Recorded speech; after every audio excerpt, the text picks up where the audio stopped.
Update naman tayo sa lagay ng panahon mula sa ating ka-weather, BNC resident meteorologist Benison Estareja. Benison? Corina, lumakas pa ang bagyo sa dagat Pasipiko na mayroon ng international name na Sinlaku mula po sa Micronesia. Huling namataan ng bagyong Sinlaku, higit 2,700 kilometers silangan ng northeastern Mindanao. Nasa tropical storm category na po ito sa ngayon at inaasahang lalakas pa bilang typhoon or super typhoon habang nasa mainit na karagatang Pasipiko. Ayon sa Pag-asa, patuloy na lumiliit ang tsansa na tatama pa ito sa ating kalupaan, ngunit hindi pa rin natin inaalis ang tsansa na pumasok ito ng ating Philippine Area of Responsibility at bigyan ng pangalan na Kaloy. Ka-weather, patuloy na magantabay sa updates para sa mga pagbabago sa kinikilos ng bagyong ito. Samantala ngayong Biyernes, padami pa ng padami ang mga lugar na nakakaranas po ng delikadong init dahil sa high pressure area at easterlies. Kanina, pumalo po sa 44 degrees ang naramdamang init sa may Dumangas, Iloilo at 41 degrees sa maraming lugar po dito sa Luzon and Visayas, kabilang Cagayan, Cavite and Romblon, habang sa Metro Manila hanggang 39 degrees ang naramdamang init. Bukas, araw ng Sabado, mararamdaman pa rin ang 43 degrees sa may Iloilo, heat index po ito, at 41 degrees sa marami pa rin lugar sa Luzon, Visayas at ilang parte pa ng Mindanao. Kaya ka-weather, ngayong weekend, manatili pa rin sa malilim na lugar tuwing tanghali at dalasan pa rin ang pag-inom ng tubig para po iwas sakit sa balat at heat stroke.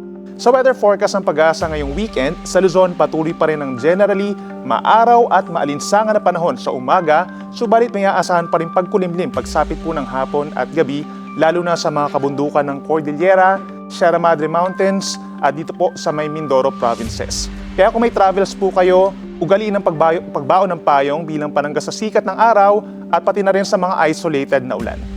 Sa Mindanao, pinakamataas ang tsansa ng ulan ngayong weekend.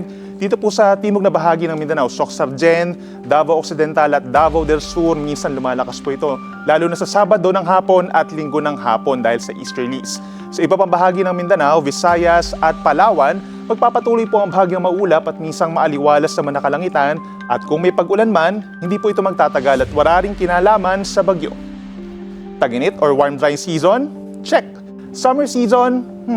Ayoko man sabihin pero ayon po sa Pag-asa, walang summer season sa Pilipinas.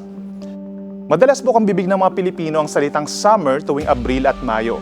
Pero paglilinaw po ng Pag-asa, hindi summer season ang nararamdaman natin sa ngayon, kundi warm, dry season.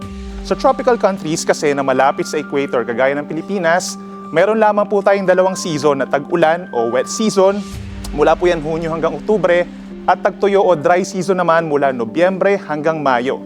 Hindi po kasi gaanong bumabagsak o umaakyat ng todo ang temperatura sa tropics sa loob ng isang taon.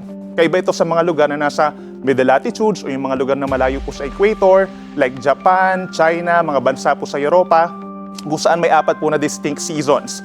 Ang autumn or taglagas, winter or taglamig, spring or tagsibol, at yung summer season na halos katulad din po ng nararamdaman natin tag-init sa Pilipinas. Sa ibang banda, tinawag na Summer Capital of the Philippines ang Baguio City simula pa noong 1903, kung saan napansin ng mga Amerikanong mananakop ang mala-summer na klima nito. Nakalitulad po ng summer season sa may Estados Unidos. Habang sa mga nagtatanong din kung bakit may summer class at summer break tuwing Abril at Mayo, yan po ay dahil naman sa pag-pattern ng ating school curriculum sa Europa at North American school curriculum, kung saan nagbabakasyon ng mga bata doon tuwing summer season na sa Pilipinas ay mas ramdam naman natin tuwing Abril at Mayo.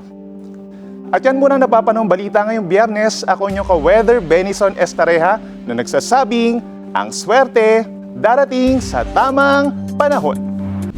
Manatiling nakatutok sa Bilyonaryo News Channel. Sumubaybay sa aming social media accounts at mag-subscribe sa aming YouTube channel para sa mga bago at eksklusibong balita.